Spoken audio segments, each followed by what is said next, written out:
I want to welcome you to the Ask Jeff YouTube channel. Here's today's question. Where does the Bible say that polygamy is a sin?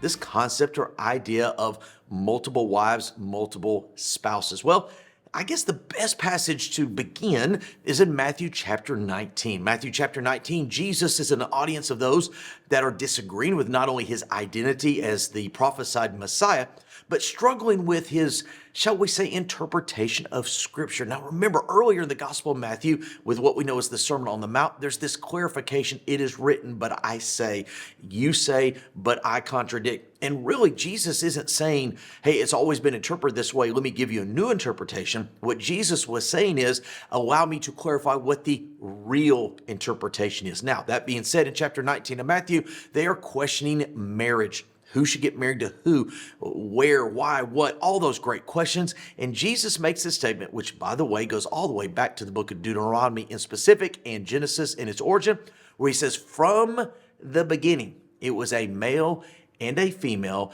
that would leave their respective families and cleave to one another. Notice Jesus did not say a male and multiple females or a female and multiple males. He said a male and a female. That's not only a passage in today's relevant conversation regarding gender and identity and sexuality, it's also addressing this question that basically the Lord said from the beginning it was a man and a woman together in marriage. And so what we discover as polygamy is actually much like we see most sins in our lives.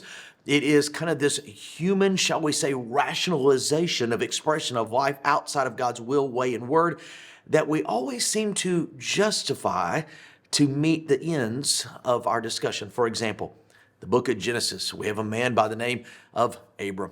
God has said that he will have a child of promise with his wife Sarah, older in age. But what do Sarai and Abram do?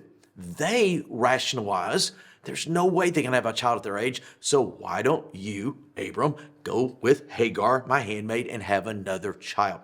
You could technically, biblically say that was an act of polygamy because now he had two women that he had consummated with and was in a relationship with and were both under his house.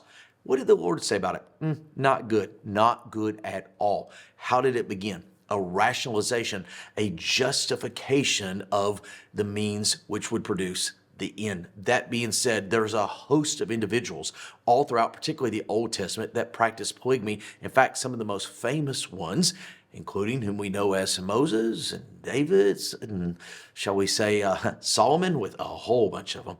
Again, go back to Matthew 19. What did God intended? A man and a woman. I would claim that what we know as polygamy started in the early days of Genesis, was clarified in Deuteronomy, and Jesus even emphasized, again, what we know as monogamy, one man and one woman, is God's desired, ordained, preferred, and direct will for our lives. Great question though. If you have one, send to askjeff.net. Maybe your question could be tomorrow's. Thanks for being a part of today's daily question. Now, we answer a question each and every day. Please feel free to submit a new question at askjeff.net. We may not have gotten to yours today, but we eventually will continue to be a part of this. Subscribe so you don't miss out on a question every day.